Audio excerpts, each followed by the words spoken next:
Hi guys, welcome to our podcast. Today we'll be talking about sexuality, expectations versus reality.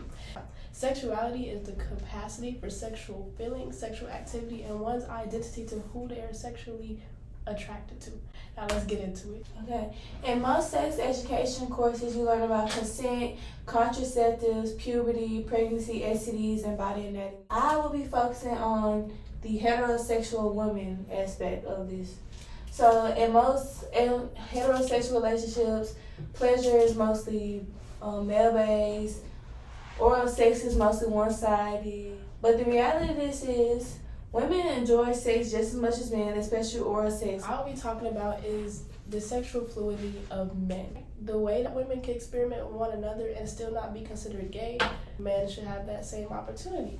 Because the expectations which we are told is a real straight man would never have homosexual thoughts. So men cannot be bisexual. In reality, many straight men will have these desires and curiosities. You should be able to experiment that to see if you like that or if you I'll be covering the women versus men aspect because in expectations, sex is only designed for the pleasures of men and no one else. Do y'all think that? Yes. Okay, so in society, there's a clear division between women and men. On the basis of sex is very important. Men have been able to freely explore sexually on the basis of masturbation, watching porn, and they've been omitted from the topic of body count. In reality, sex/sexual activity should be enjoyable for everyone. Women are the only human beings that are designed with a sexual organ strictly for pleasure. We'll cover the topics of women and exploring their sexual desires because, being a woman to society, that means, they're just supposed to have the kids and they're just supposed to keep their place as a woman. Expectation-wise, they're supposed to be doing that and just making sure that their partner is being pleased. In reality, women, they don't enjoy sex. Searched up a statistic that said only 62% of the time during intercourse, women don't have orgasms. So just imagine how many people are having sex. One, they don't enjoy it, and then two, they're not having any orgasm. Right now, we're going to share some responses to each of the many topics that we have. My question was, what was your worst sexual experience?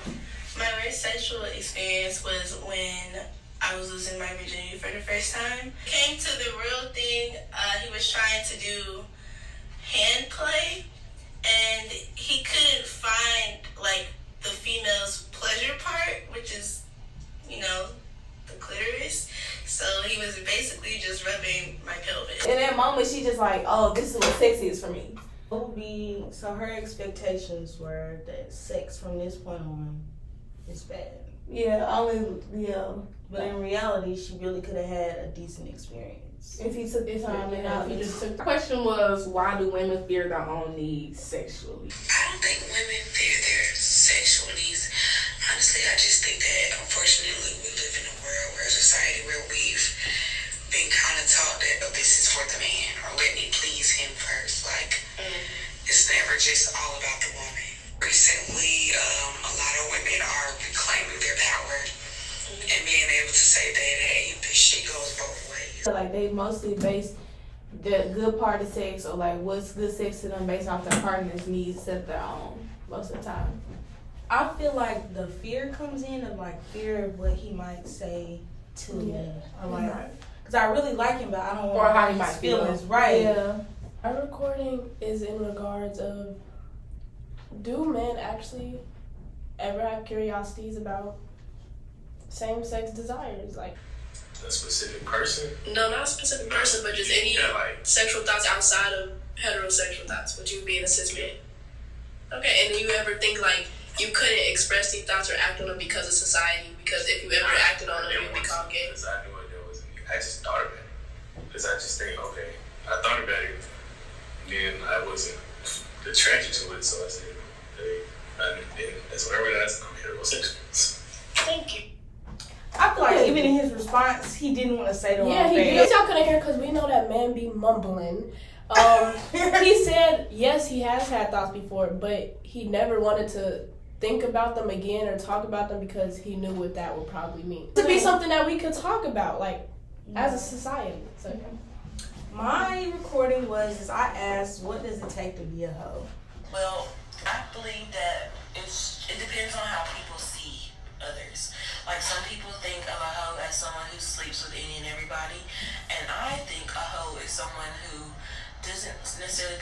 body first and just doesn't think that their body treating is important. The way they treat their body is important. Therefore, I'm not going to say that being a hoe is based off of just only females. I feel like being a hoe can be male or female and not necessarily gender. Because like I do understand where she's coming from. Like I feel like we should do away with the term hoe anyway. Yeah. That wraps up sexuality, expectations versus reality. We hope you guys learned something today, and thank you for coming to our TED Talk. Thank you. Bye. Bye. Remember to be safe.